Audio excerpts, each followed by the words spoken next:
Hello, everybody. Welcome back. I'm Medium Kim. Thank you for joining today on this Saturday morning. I'm coming to you from San Miguel de Allende in central Mexico. It's a beautiful, beautiful colonial town. And it has ancient church, culture, art, lots to do here as far as the city life, even though it's not too big of a city. I'm going to guess between 100 and 200,000, something like that. But it's a happening place here. And the food is good too. So, place to come if you need a little time to get away from the United States. I always love to travel, but I do miss my dogs and my son and my daughter when I travel too. So, but it's still good for a few days. All right, so I've been thinking about how do we transform this darkness that we seem to continue to find ourselves in, especially in the political scene. Now, this is not a political video, but this is really about how do we move from what seems to be a lot of division and darkness, how do we move into the light? So that's what I questioned. I got some answers from my spirit team. I also woke up with, this idea in the middle of the night. And I also want to share with you the winners. Woohoo, the 2 winners for the 30-minute reading. That'll be, if they contact me, I'll let you know who that is in just a second. And they can contact me via email. And also remind you guys, I have a class starting November 29th. That's only 10 days. Oh my goodness, I got to get this way out there. And this is about connecting with your spirit team. Okay, your spirit team can be angels, guides, could be your loved ones too, but usually I think of it as your angels and guides.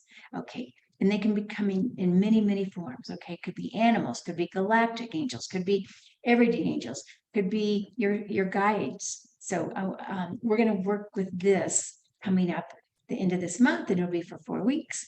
And then also December 17th, I'm going to be doing a class on autographs. And this is a fun, light class. We get together, giggle, laugh, and it's also deep. And we can bring healing, kind of art, but it's more just soul drawings for each other. Okay, so we're going to do that. And it's a nice thing to do for each other as a holiday time together. Okay, so the winners, the way I did it, I used my phone. I went through and I went to the list of the people who wanted to be in, and I just moved my finger up and down, and I landed on 2 people. Okay, first one is Flying Without a Broom, and that's Helen. All right, yay, Helen. Woohoo. And then also second winner is Dancing Oracle with Nigeria. I think that's saying that right. Both of these people, please call or contact me. Kim at mediumkim.com is my email address. All right. And I look forward to meeting you and working with you for a reading. Okay. So let me see here. Okay. I think we're ready to move on. So my message for my spirit team this morning, and we'll be doing this kind of work, by the way, in our class that we come together in November 29th. You'll be getting messages from your spirit team and somebody else's spirit team. It'll be really lovely time together. All right, so the message I got this morning for all of us is when I asked about how to move from the darkness into the light, especially at this time on earth, there is only one way out of darkness, and that is to feel what your soul rings true for you. There is only light in your soul. Finding that light will help you become a beacon of light. And when you bring your soul into your being, then others can see it in you, and then they see it in themselves too. Do not give up. This is not the time to be faint of heart. This is the time to yet go deeper to freedom in your own being. Becoming one with yourself will help everyone. Take time each day to know your heart, your soul, and your light. This is a practice that spiritual warriors have used for centuries. It is here for you as well, today and every day. Do not be afraid to know your own light. It is always an honor to serve humanity. We are with you in joy, peace, and infinite glory of all there is. All right. So that's a message for my spirit team. And I feel a lot of that comes from Mother Mary. She's part of my spirit team. But I do feel like my spirit team is moving a bit. So I know at times we can connect with many different beings. Sometimes it could be angels or guides. So I do feel like there's a little bit of shift for me at times. Okay, so anyway, I'd love to share this with you later too in our class. So I noticed yesterday when I was sitting in this church, it's the Basilica Day Angels. I think that's right. The biggest church here in San Miguel. And gorgeous. And if you want to learn more about San Miguel, I would encourage you to go online and look, because a video that I do on it is not going to compare to what a professional videoer can show you.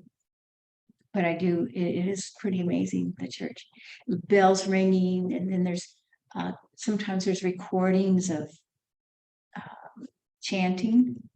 So what I realized was when I went inside, in the prayers, you heard a woman doing some kind of repetitive prayers, and then a child repeating it.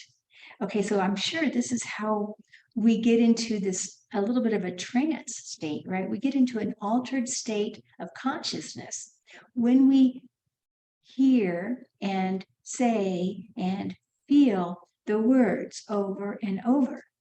And this has also reminded me so much. This is not just Catholic, this is Buddhist, this is Hindu, this is probably many cultures and religions around the world that use this technique. You know, the Native Americans, right, in their chanting, they use this technique to move into an altered state of consciousness. And this is how one way to connect to spirit. So the repetition of words. Now, interesting, by the way, when I was leaving yesterday, I saw a wooden box with lots of kind of, decorative space, on carvings. But there was a man sitting inside. I'm sure he was a priest sitting inside, and I felt like he was waiting for people to come in for confessions. I was just like, oh my gosh, this is amazing. I don't know. I just thought it was amazing. I thought it was amazing to see that. And I saw a couple nuns outside doing different things. They were just in the square. I don't know what they were doing actually. And then they would trade places even. So it was very interesting to see this. But I just realized our humanness needs well, not always, maybe some of you don't need this, but I think a lot of us do. We need a ritual or some sort of signal that we're moving from our everyday awareness to an altered state of consciousness. And so what could we use? We could use rituals. We could use the setting of a sacred space. That could be candles, could be incense, could be sage, could be also putting things around. Maybe it's a circle of rocks that you meditate, a circle of rocks around you, or crystals. So that's, just setting the space, but also with that sets the intention that lets the spirit world also know that you are there to connect. Now, it's not just with your spirit family, but it's also with your higher self. It's with your own self, with your soul that lives in you, that heart connection, deep in your heart. That's what I think Mother Mary was talking about. Getting to know your own heart then will bring more light, which will bring more light to others. Okay, so in a church also, they have the bells, they have songs. So anything like this that you can use, a bell at home, songs that you like, can bring you into that sacred space. Also, I've heard many, like Saint Germain, calling in the Saint Germain, the invocation of Saint Germain. There's always done 3 times. I am a being of violet fire. I am the purity of God's desire. I mean, you can say that over and over and over. Or another one I like is, I am presence bright. Round me seal your tube of light. From ascended master flame, called forth now in God's own name. Help me keep my temple free from all discourse sent to me. For I'm calling forth violet fire to blaze and transmute all desire, keeping on in freedom's name till I am one with the violet flame. And if you say that 3 times, that also pulls you into that sacredness, that sacred space. Some people will use the Lord's Prayer. There's nothing wrong with that. It doesn't mean you're religious, but whatever you know. Some people will use one word. I know one of my teachers always uses the word peace, and he just repeats peace. This is a part of the contemplative prayer as well. You say one word, you pick any word you like. It could be love, it could be hope, peace. You pick the word and it brings you back. If you think of the word and bringing it back to your center, then you move also into your soul space, your own heart knowing of yourself. Okay. Oh, I'm going to show you around. Okay. I would love your comments, your questions around this. And what do you do for yourself to move yourself from everyday awareness to a sacred space and to find that heart space, that light in your heart? Because as we move from all this chaos, what appears to be, especially in the political arena, and I'm expecting to be the next 2 years to have some more of this chaos. How do we find peace within us? Well, we have to find it in us because we're not going to find it out there. It has to come from within. So I hope that helps you today. I'm going to walk you around, see if we can. This isn't going to be a great video, you guys, but I'm just going to show you my little condo here where I am. It's kind of messy. Sorry, I haven't cleaned it, but it's a little kitchen. Okay. It's very sparse, by the way. It's a small area. I'm going to guess it's about 1,400 square feet. But there's what's kind of nice. There's a couple of these here. They have an outdoor area within the house. And then nice little living room. Okay. I guess that's probably all I'm going to show you guys. Oops, kind of dark. So I'm going to head off now. Sending you all much love, blessings, and have a wonderful Saturday. I'll see you soon. Bye-bye.